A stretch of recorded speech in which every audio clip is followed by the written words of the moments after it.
Next one is yet another raga of another kirtana of Saint Tyagaraja in the raga Kapi, which is akin to Hindustani classical music raga Teelu.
जय श्री माताजी. आपण सर्वजण श्रीमातांच्या प्रतिमेकडे पाहून प्रणाम करूया आणि हळुवारपणे बंधन घेऊया.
परमपूज्य श्री माताजी, आपण साक्षात श्री आदिशक्ती आहात. आपल्या परमकृपेत आपल्या निर्मल चरणी ध्यान करण्याची अनुमती आम्हा सर्वांना प्रदान करा. आता आपण हळुवारपणे डोळे मिटूयात आणि आपला उजवा हात जमिनीवर ठेवूयात. आपलं संपूर्ण लक्ष, आपलं संपूर्ण अटेन्शन आपण आपल्या डाव्या हाताच्या तळव्यापासून सहस्रार आणि सहस्रारापासून उजव्या हाताच्या तळव्याद्वारे धरणी मातेकडे 7 वेळा नेऊयात.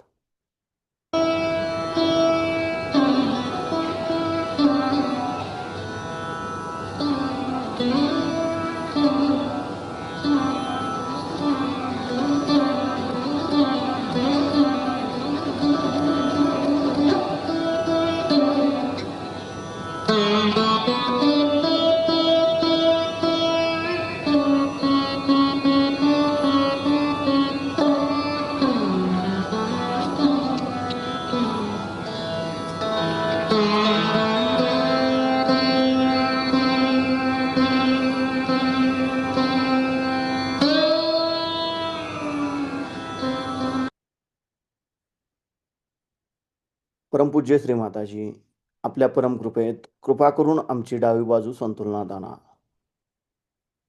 आता आपण आपला उजवा हात मांडीवर ठेवूयात आणि डावा हात आकाश तत्वाकडे करूयात. आपलं संपूर्ण लक्ष आपण आपल्या उजव्या हाताच्या तळव्यापासून सहस्रार आणि सहस्रारापासून डाव्या हाताच्या तळव्याद्वारे आकाश तत्वाकडे 7 वेळा नेऊयात.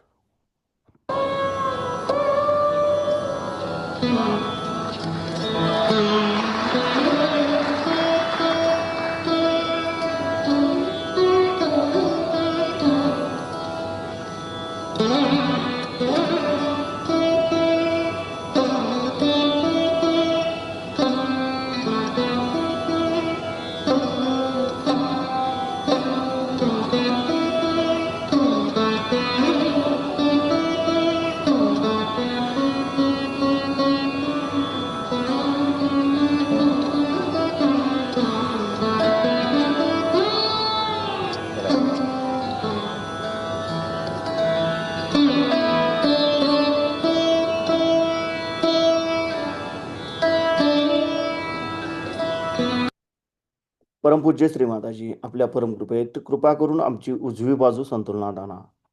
आता आपण आपले दोन्ही हात मांडीवर ठेवूयात. आपलं संपूर्ण अटेन्शन आपण आपल्या मध्य मूलाधार चक्रामध्ये गोलाकार क्लॉकवाईज 7 वेळा फिरवूया.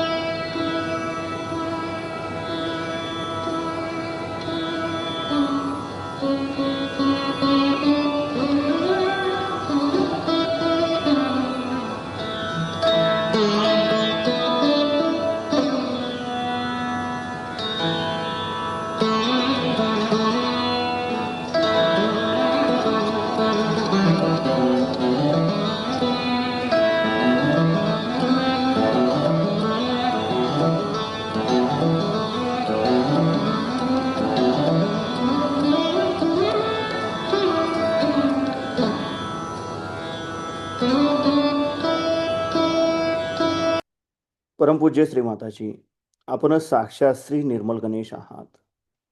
आपणच साक्षात श्री कार्तिकेय आहात. आपल्या परमकृपेत कृपा करून आमच्या मूलाधार चक्राच्या उत्थानाच्या आड येणाऱ्या सर्व बाधा, आमच्यामध्ये श्री गणेश तत्व जागृत होण्याच्या आड येणाऱ्या सर्व बाधा कृपा करून हे या पृथ्वी तत्वामध्ये समर्पित करून घ्या व आमच्यामध्ये श्री गणेश तत्व प्रस्थापित करा. आम्हाला श्री गणेशांसारखे अबोधित व पवित्र बनवा, जागृत बनवा. श्री निर्मल गणेश साक्षात मंत्र घेऊयात आपण. ओम तमेव साक्षात श्री निर्मल गणेश साक्षात श्री आदिशक्ती माताजी श्री निर्मला देवे नमो नमः. आता आपण आपला उजवा हात आपल्या ओटीपोटावर डाव्या बाजूला दाबून धरूयात. परमपूज्य श्री माताजी, आपल्या परमकृपेत कृपा करून मला शुद्ध आणि निर्मल विद्या प्रदान करा. परमपूज्य श्री माताजी, आपल्या परमकृपेत कृपा करून आम्हाला शुद्ध आणि निर्मल विद्या प्रदान करा. कृपा करून आम्हाला शुद्ध आणि निर्मल विद्या द्या.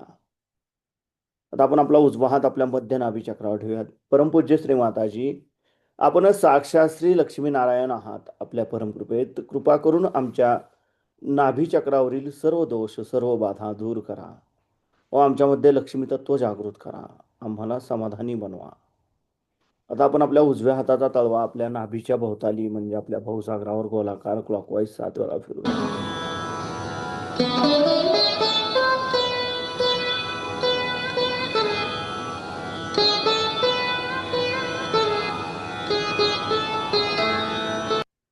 परमपूज्य श्री माताजी, आपण साक्षात श्री आदिगुरु दत्तात्रय आहात. आपल्या परमकृपेत कृपा करून आमच्यातील गुरुतत्व जागृत करा. कृपा करून आम्हालाच आमचा गुरु बनवा. आता आपण आपला उजवा हात आपल्या हृदयावर ठेवूयात डाव्या बाजूला. परमपूज्य श्री माताजी, आपल्या परमकृपेत मी केवळ एक शुद्ध आत्मा आहे. मी मन नाही, बुद्धी नाही, शरीर नाही, अहंकार नाही. मी केवळ एक शुद्ध आत्मा आहे.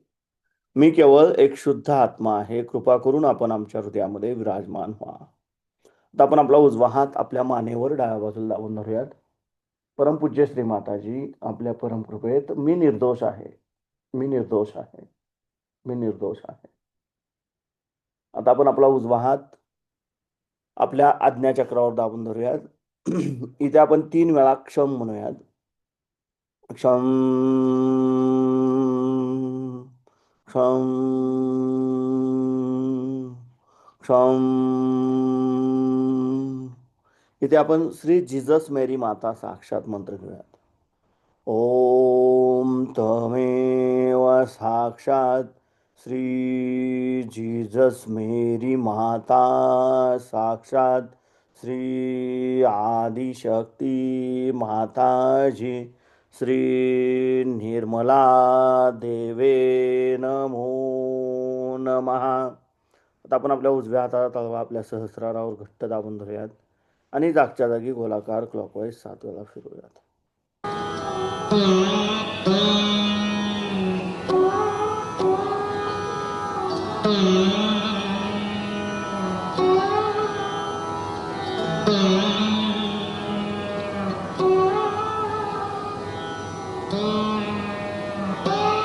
परमपूज्य श्री माताजी, आपण साक्षात श्री आदिशक्ती आहात. आपल्या परमकृपेत कृपा करून आम्हाला निर्विचारिता प्रदान करा.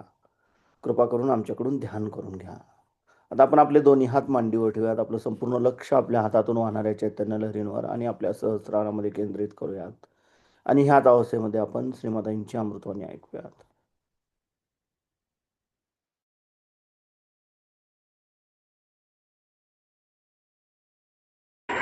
पुष्कळांना गुरूंचं वेळ असतं. पार झाल्यावर सुद्धा माताजी ते आमचे गुरु आलेत, आम्ही त्यांना भेटायला चालू. बरं जा, काय होणार पुढे? काय नाही, आम्ही तिथे गेलो आणि आम्हाला वेड्यासारखं झालं. का? कारण तिथे जी एकंदर मंडळी जमा आहे ती काही पार नाही. एक ते गुरु मात्र पार आहे, बाकी सगळी भूतच आहे त्यांच्या आसपास. त्यांच्यातले एकही पार नाही. कोणत्याही गुरुनी आजपर्यंत कुणाला अशी जागृती दिलेली नाही. त्याला कारण असं की कुंडलिनीचं सगळं हातात असावं लागतं. तेव्हा तुम्ही अशा कोणत्याही गुरुकडे गेलात तरी तुम्ही आपल्या गुरुत्वाला कमी केलेले आणि त्याच्या आसपासची जी मंडळी आहे ते चिकटले तुम्हाला. काही काही गुरूंचे प्रकार म्हणजे सांगायचं, एक गृहस्थ मला फार त्रास द्यायचा. एका गुरुनिवास सांगितलं, माताजी जर तुम्हाला त्रास झाला माझ्याकडे द्या पाठवून.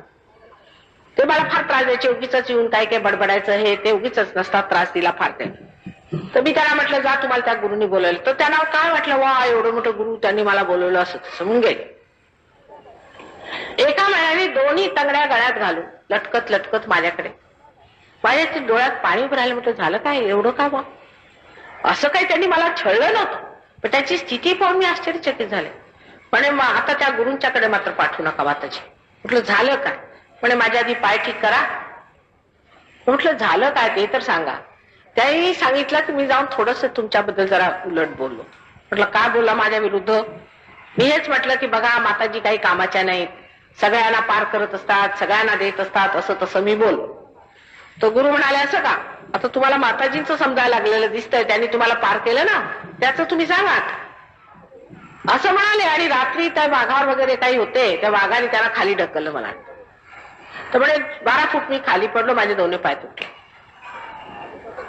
3 दिवस मला काही खायला दिलं नाही. 4थ्या दिवशी मग कसं तरी वर घेऊन गेले आणि मला म्हणाले आता त्या माताजींच्या जवळ जा, त्या गळ्यात त्या तंगड्या घाला आणि त्या माताजींच्या जवळ जा, त्याच तुम्हाला ठीक करतील, माझ्याकडे येऊ नका. आणि परत जर का त्यांची बदनामी केली तर माझ्यापेक्षा कुणी वाईट. मी म्हटलं हे काय एवढा त्रास दिला त्या माणसाला, असं काय, इतकं काय केलं. दुसरे गृहस्थ होते, त्यांना फार गुरुची होते. म्हटलं बरं जाते, खरे गुरु आहेत, तुम्ही जाऊन भेटा त्यांच्याकडे. त्यांना माताजीने चालत, त्यांना गुरुच पाहिजे. म्हटलं जा. ते महिन्याभराने 1.5 महिन्याने माझ्याकडे आले तर एकदम सुकून असे झाले. म्हटलं अहो झालं काय, केलं तरी काय तुम्ही? असं कोणचा उपास तपास केला, काय झालं? नाही म्हणे काही नाही, फक्त त्यांनी मला असं सांगितलं की 3 मैलावरती जे शिवाचं मंदिर आहे ते जाऊन धुवायचं रोज. तर 2 बादल्या भरून मी 3 मैल वर चढून ते मंदिर रोज धुवायचं आणि खाली. ते डॉक्टर होते. म्हटलं मग त्या गुरुना मी म्हटलं असं काय करता तुम्ही? त्या माणसाला तुम्ही नुसतं अगदी खाटेला लावून टाकलं. म्हणे गाढवाला गाढवाचंच काम दिलं पाहिजे, मी काय तुमच्यासारखा नाही आहे. की सगळ्यांना पार करा, त्याच्या त्यांनी शिव्या दिल्या तरी त्यांचा ऐकून घ्या आणि त्यांना परत प्रेम द्या वगैरे वगैरे, मला काही जमायचं नाही. आमच्या गुरूंनी आमची खूप कडक तपश्चर्या घेतली होती. तिसरे गुरूंचे प्रकार सांगते, ते अमरनाथला असतात, म्हणजे जे आपलं फार मोठं क्षेत्रस्थळ आहे. आणि एक आमच्या सहयोगिनी होत्या इथे जवळपास हे गावात, तर त्यांच्याजवळ गेल्या आणि म्हणे माताजी कधी येणार, माझ्या गुरुनी मला पाठवलंय. 12 वर्षापासून मी त्यांची वाट बघत बसलोय. तिने सांगितलं का 12 वर्ष? का? म्हणे माझं आज्ञाचक्र धरलंय. त्यांनी सांगितलं आधी माया येणार आहे, आधी शक्ती, आणि तीच तुमचं काढेल, मी काय काढणार नाही. 12 वर्षापासून आज्ञाचक्र म्हणजे केवढं डोकंदुखी हो. आणि बसलोय म्हणे मी त्यांची वाट बघत. मग दुसऱ्या दिवशी आले म्हणे की माताजींना सांगा की आमचे गुरु आले तर आश्रमात या वगैरे वगैरे. मी गेले त्यांच्या आश्रम. ते आपले गुरु बसलेत असे अन्यमनस्क असे. आले म्हणा, पायावर वेळ हात बीत ठेवला. तर म्हटलं अहो काय तुम्हाला आहे का नाही, या माणसाला 12 वर्षापासून तुम्ही असं टांगून ठेवलेलं आहे, ह्याचा आज्ञाचक्र धरलेला आहे, किती दुखत असेल याचं. म्हणे मरू देत ह्या. म्हटलं झालं काय एवढं रागवायला? म्हणे तुम्ही यायच्या आधी अर्धा तासापूर्वी हा सिगरेट प्याला. मग ते आतमध्ये निघून गेले. मी त्यांचं आज्ञाचक्र सोडवलं म्हणा. म्हणे माताजी तुमची फार कृपा झाली, पण एक सांगतो यांना काही सांगू नका, मला 3 दिवस यांनी विहिरीवर बांधून ठेवलं होतं. आल्यावर विचारलं आहे ना विहिरीवर कशाला बांधून ठेवलं? म्हणे ह्यांनी पैसे खाल्ले, तुम्हाला माहितीये का पैसे खातो. म्हटलं आता इथे राहतात, थोडे बहुत पैसे खर्च झाले ते, त्यासाठी का 3 दिवस तुम्ही विहिरीवर बांधून ठेवला? तेवढंच केलं नशीब समजा, नाही तर विहिरीत बुडवलंय असतं 2-3दा. मी म्हटलं एवढा कडकपणा करण्याची काय गरज? म्हणजे आमच्या गुरुनी केवढा कडकपणा आमच्याशी केलेला आहे, आम्ही तलवारीच्या धारेवरती पार झालेले आहोत, तर हे काय असे स्वस्तात होणार नाही. म्हटलं एवढं कशाला करता, एवढा कडकपणा कशाला, एवढा त्रास कशाला लोकांना द्यायचा? अहो हे परमेश्वराचे केलेले जीव आहेत, आंधळे आहेत, त्यांना दिसत नाही, त्यांना डोळसपणा द्यायच्याऐवजी आपण आंधळ्यांना त्रास देतो का? तर त्यांच्या रागवतो का? समजा एखाद्या आंधळ्याने जर आपली काठी हाणली सुद्धा तर ती आंधळीपणाने हाणलेली आहे, तेव्हा तुम्ही जर करुणेचे सागर आहात तर हे असं कसं करता? ते म्हणे ते आईचं काम आहे, ते आम्हाला जमायचं. अगदी अनुभवाच्या गोष्टी. म्हणजे जे खरे गुरु असतात ते वरून दगड फेकत असतात, नेहमी कोणालाही जवळ करत नाहीत. सहजोगाचं तसं नाही. सहजोग अत्यंत सहजतेने मिळतो माणसाला, त्यामुळे त्याची करुणा जशीच्या तशी थांबलेली असते, उलट ती जागृत होते. तर गुरुतत्वाचं जे मुख्य अंग आहे म्हणजे करुणा, ती आटत नाही. सहज सगळं मिळाल्यामुळे त्या प्रेमाच्या दर्शनाने मनुष्य जो आहे त्या प्रेमामध्ये भिजून जातो आणि त्याला असं वाटतं की जे मला प्रेम इतकं आनंदित करत आहे ते प्रेम मी दुसऱ्यांना दिलंच पाहिजे. ही भावना आतून इतकी उत्कट येते की दगड मारण्याच्या ऐवजी जर दुसऱ्याने दगड मारले तरी चालेल, पण त्याला मी कसं तरी पार करू अशी सहयोगांची वृत्ती होती. अर्थात सहयोगांमध्ये काही काही असतात कडक लोक, नाही असं नाही, आणि थोडे पाहिजे ते, नाही तर सगळे माझ्या डोक्यावर बसायचे कधी. पण तरी सुद्धा जेव्हा गुरुत्व तुमच्यामध्ये कुंडलिनी जागृत करते इतक्या सहजतेने, तेव्हा ती आपलं प्रेमही तुमच्यात ओतून टाकते आणि त्या प्रेमामुळे चेहऱ्यावर सुद्धा एक तऱ्हेचं असं तेज प्रेमाचे अत्यंत शांत निर्मल असं तेज तोंडावर. आणि अशा माणसाकडे बघून लोकांना असं वाटतं की ह्याच्यात काहीतरी विशेष आहे बरं. दुसरी गोष्ट, कुंडलिनी जेव्हा आपल्या शुद्ध स्वरूपात जागृत होते त्यावेळेला मानवाला एक तऱ्हेची आतून निरासक्ती. आता शब्द बघा, निरा, हे माझं नाव आहे दुसरं. निरासक्ती.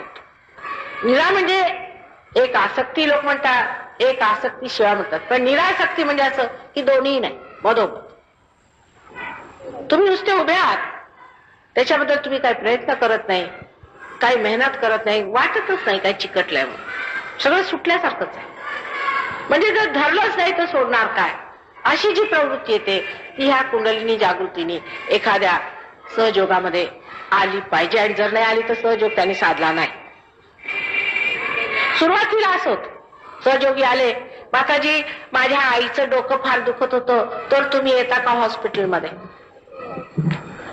माताजी माझ्या वडिलांचं असं आहे, त्यांचं ठीक करा, माझ्या मुलाला नोकरी नाही ते ठीक करा. असं चालू असतं सुरुवातीला. जसा जसा सहयोग वृद्धिंगत होतो आणि तुमचं गुरुतत्व तयार होतं तेव्हा तुम्ही स्वतःलाच प्रश्न विचारता, अरे मी हे काय करतोय? त्याच्यासाठी का मला मिळाली ती जागृती, त्याच्यासाठी का मला सहयोग मिळाला. आपोआप मनुष्य स्वतःला ठीक करू लागतो. हे मला करायचं नव्हतं, मी तर इथे गुरुतत्वासाठी आलेलो आहे. मला प्रकाश मिळाला म्हणजे मी गुरु झालेलो, मला दुसऱ्यांना प्रकाश दिला पाहिजे, हे माझं परम कर्तव्य आहे. हे नाही की मी माझे अंधार घेऊन फिरत राहू आणि लोकांना सांगू माझं हे करून द्या, माझं ते करून द्या. अशा रीतीने जेव्हा तुमच्यामध्ये ते गुरुतत्व जागृत होतं तेव्हा मला सांगावं लागत नाही, आपोआप तुम्ही स्वतःला सांगता. तुम्ही बरेचदा पाहिल्याचे लोक असे काम करतात माझ्या पुढे, म्हणजे आमचं काहीतरी चुकलं होतं वगैरे, माताजी ते क्षमा करा, म्हणजे मला काही माहित सुद्धा नाही पण माझी क्षमा मागत असते. क्षमा तुम्हाला केलीच आहे, हजारदा क्षमा केलेली आहे, लाखो वेळेला तुम्हाला क्षमा केलेली आहे. जर केली नसती तर तुम्ही पाप झाले असता का? काय तुम्ही अगदी तांदळाचे धुतलेले लोक नव्हता आणि होऊ शकत नाही, मानव आहे. हे परमेश्वराला माहिती आहे. तो करुणामय, तो प्रेममय, सर्वांचा गुरु, सर्वांचा पालनहारा, सगळ्यांना सांभाळणारा आणि सगळ्यांना आपल्या साम्राज्यामध्ये आज आमंत्रण देत आहे. तो काय तुमच्या लहान सहान गोष्टींवरती थांबणार आहे का? असलं तर असलं, चला या इथे सगळ्यांना मी स्वच्छ करून टाकतो, काय असेल तर राहू द्या. त्याची वेळ कुठे आता? वेळच आणीबाणीची आली आहे. ही गोष्ट सुद्धा पार झाल्यानंतर लक्षात येते जर गुरुतत्व नीट झालं. आता लोकांचं गुरुतत्व कसं खराब होतं ते मी सांगते, कारण वेळही कमी आहे. गुरुतत्व खराब होण्यासाठी आपल्यामध्ये काय धर्म आहेत ते समजले पाहिजेत. आपल्यामध्ये 10 धर्म आहे. जसे सोन्याचा धर्म आहे तो खराब होत नाही, तसाच माणसामध्ये 10 धर्म आहे. ते 10 धर्म त्याच्यातला कोणताही धर्म जर खराब झाला तर मात्र मनुष्याची चेतना खराब होते. आता सर्वप्रथम म्हणजे चेतना कशामुळे खराब होते हे पाहिलं पाहिजे. आता जर तुम्ही जागृत आहात त्या वेळेला, जर तुम्ही दारू प्याले तर तुमची चेतना खराब होईल की नाही? सरळ गोष्ट. तुम्ही कोणतीही अशी गोष्ट जर घेतली, काय काय असतात ते टॉक्सिक मला माहिती नाही, पण जे काही असतील प्रकार हे ते तुम्ही घेतल्यावर पहिल्यांदा तुमची चेतना म्हणजे तुमची अवेअरनेस कमी झाली की नाही? ती झाली नाही पाहिजे. कारण जर तुमची चेतना जी आज आहे त्याच्या वर झाला पाहिजे. तुमच्या चेतनेला चेतवायचं आहे, त्याला जागृत करायचं आहे. पण जर चेतनाच नसली आणि मनुष्याची चेतना जर सुप्तावस्थेला गेली तर जागृत काय करणार? तर जो मनुष्य दारू पितो त्याचं गुरुतत्व खराब. तुम्ही विचार करा की एखादा गुरु जो दारू पितो जर तो तुमच्या समोर भाषणाला उभा राहील, त्याला तुम्ही मानाल का? तसंही आपल्या समाजात कुठेही आजपर्यंत, मला पुढचं माहित नाही कारण माणसांचं काही ठिकाणा नाही, पण अजून तरी इंग्लंडमध्ये किंवा अमेरिकेत मी कुठेही एखाद्या माणसाला तो दारुडा होता म्हणून हार घातलेले पाहिले नाही. कुठेही की हा महान दारुडा होता, दारू पिऊन पिऊन जिंकला आणि मेला आणि त्यासाठी त्याचा आदर सत्कार केलेला मला कुठेही दिसला नाही.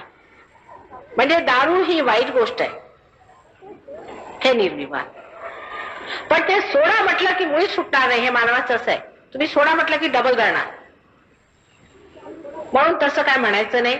कुंडलिनी जागृत केल्याबरोबर तुमच्यामध्ये तुमची चेतना इतकी जागृत होऊन जाते की तुम्ही कोणतीही गोष्ट अशी घेणार नाही त्याने तुमची चेतना पुढे हातातलं व्हायब्रेशन संपून जाते. म्हणजे कुंडलिनी तुम्हाला शिकवते की हे तुम्ही करताना करा पण व्हायब्रेशन येणार नाही, माझं कार्य होणार नाही, मनुष्य सोडून टाकतो. दुसरी आपल्यामध्ये जी गुरुतत्व खराब होतं म्हणजे कोणत्याही अतीला जाणं.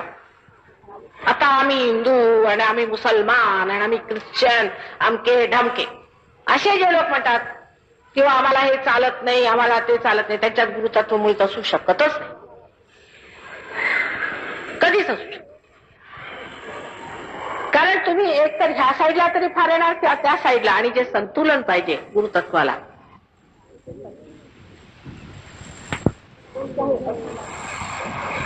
म्हणजे कोणत्याही अतीला जाणं. आता आम्ही हिंदू आणि आम्ही मुसलमान आणि आम्ही ख्रिश्चन अमके ढमके असे जे लोक म्हणतात किंवा आम्हाला हे चालत नाही, आम्हाला ते चालत नाही, त्यांच्यात गुरुतत्व मुळीच असू शकतच नाही, कधीच असू शकत. कारण तुम्ही एक तर ह्या साईडला तरी फार येणार किंवा त्या साईडला, आणि जे संतुलन पाहिजे गुरुतत्वाला ते राहणार नाही. जरा एखादी नाव पाण्यात असली आणि त्यात तुम्ही एकीकडेच कलू लागले की तुम्ही पाण्यात जाणार आणि ती नावही उलटी होणार, तशातली स्थिती होती. कोणताही मनुष्य आपल्याला फार मोठा विद्वान समजो अथवा काही समजो, जर तो असं समजत असला की हा धर्म त्या धर्मापेक्षा बरा आहे, तर त्यांनी हे जाणलं पाहिजे की ही गोष्ट अगदी खोटी, सपशेल खोटी. सर्व धर्म समानत्व असायला पाहिजे. जर सर्व धर्म समानत्व आपल्यामध्ये आलं नाही तर आपल्यातला गुरुतत्व अगदी डावललेलं आहे. आता सहयोगात आपल्याला माहिती आहे की आम्ही मोहम्मद साहेबांना आळवतो ह्या ठिकाणी. असे 10 गुरु ह्या संसारात झाले. दत्तात्रयाचेच अवतरण आहे. दत्तात्रय साक्षात मोहम्मद साहेब आहे, हे तुम्ही व्हायब्रेशन वर बघा. आणि त्यांची मुलगी ही जशी राजा जनकाची मुलगी सीता होती तशीच राजा जनक सुद्धा दत्तात्रय आहेत. आपण इकडे साईनाथांना मानतो, ह्याचं मला मोठं आश्चर्य वाटतं. ते स्वतः मुसलमान होते आणि कबीराला मानतो ते मुसलमान होते. पुष्कळांचं असं म्हणणं आहे की माताजी मुसलमान तर मानत नाही, ते मूर्ख असले म्हणून आम्ही मूर्ख असलो पाहिजे का? त्यांना डोळे नाहीत म्हणून आम्हाला डोळे नसले पाहिजे का? अहो, शहाणपणामध्ये कॉम्पिटिशन करायला पाहिजे ना. ते मानत नाही तर महामूर्ख आहेत ते, आणि त्याचा त्यांना त्रास होणार आहे, होईलच आणि झालाच. अल्जिरियाला आमचा एक शिष्य आहे. अल्जिरियाला फार फंडामेंटलिस्ट वगैरे निघाले, म्हणजे खोमिनी स्टाईलचे लोक. आणि तिथे लोक, जे तरुण लोक होते, त्यांनी सांगितलं सोडा, त्याच्यात काय ठेवलेलं आहे, त्या धर्मामध्ये वगैरे काही सगळं नॉनसेन्स आहे, सगळं फॅनेटिसिझम आहे, ह्याला काही अर्थ नाही. आणि ते कम्युनिस्ट व्हायला घातले. हा मुलगा सहज एकदा लंडनला आला आणि हा माझ्या प्रोग्रामला कसा तरी आला. तिथे पास झाला तो. जमेल त्यांचं नाव. काय जबरदस्त जीव आहे.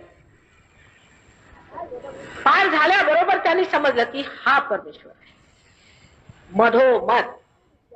त्याने जाऊन 500 लोकांना सांगितलं. 500 विद्यार्थीच नाही, शिकलेले डॉक्टर्स, लॉयर्स, इंजिनियर्स, मुली आणि मुलं, 500 लोक पार केले त्यांनी. हे मुसलमान आणि सगळे तुमच्या गणपतीची पूजा करतात म्हणून हिंदूंनी फार डोक्यावरती अगदी हे घेऊ नये. तुम्ही सुद्धा मोहम्मद साहेबांची पूजा करायला शिकलं पाहिजे. जर हे शिकलं नाही तर संतुलन बिघडणार. तुम्हाला आश्चर्य वाटेल, पोटाचा कॅन्सर अशा गोष्टींनी होतो. एक इराणचे एक आले, ते त्यांच्या डॉक्टर होते, ते त्यांच्या पोटात कॅन्सर होता. माझ्याकडे आले तर मी त्यांना म्हटलं की तुम्ही काय मोहम्मद साहेबांनाच मानता का? हो म्हणे, मी मोहम्मद साहेबांना मानतो, आणखी कुणाला नाही. म्हटलंय बघा, जर तुम्ही मोहम्मद साहेबांना दत्तात्रयाचे अवतरण मानत असाल तरच मी तुम्हाला टिक्करी नाही करणार. ते म्हणे शक्यच नाही म्हणे, आम्ही कधीच मानणार. म्हटलं मग राहू देत, मग मी पण करू शकत नाही, मलाही शक्य.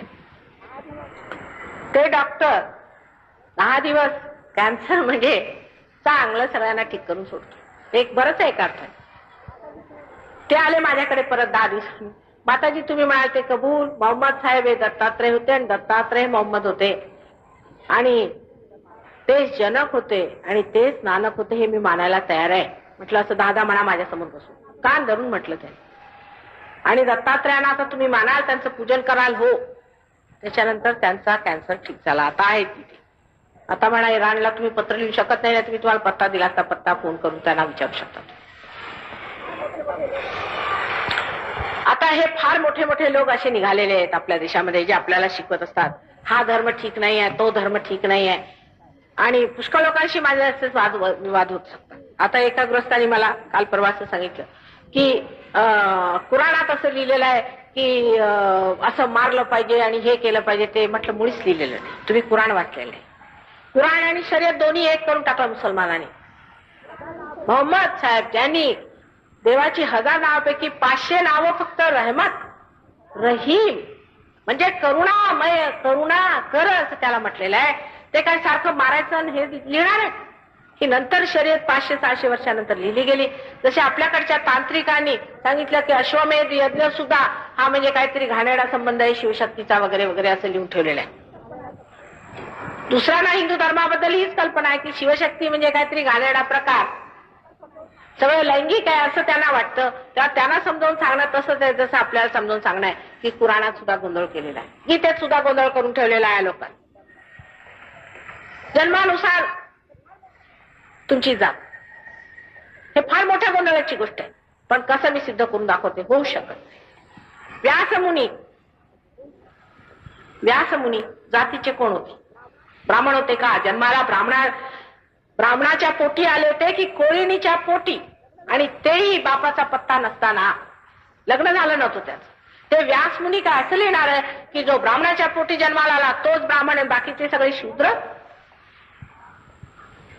स्वतःला बुलावत ठेवून आपण अशा गोष्टी मांडलेल्या आहेत. आणि ब्राह्मणांना जर वाटत असेल की आम्ही फार मोठे ब्राह्मण आहेत तर त्यांनी माझ्या पुढे यावे. त्या अशा उद्दामतेच्या गोष्टी करून लोकांनी धर्म हातात घेतलेला आहे.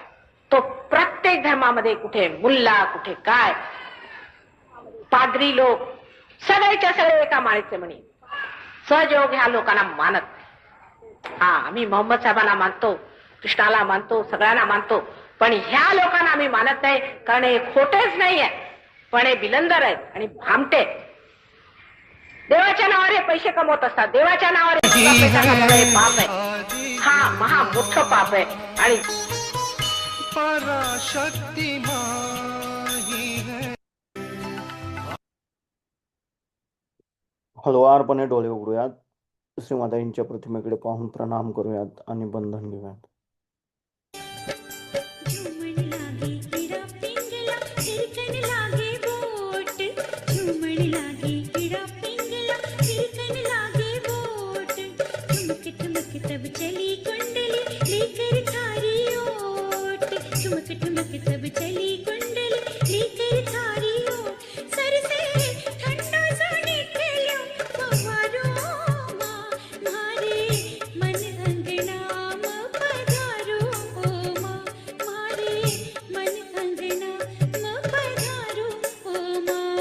जय श्री माता.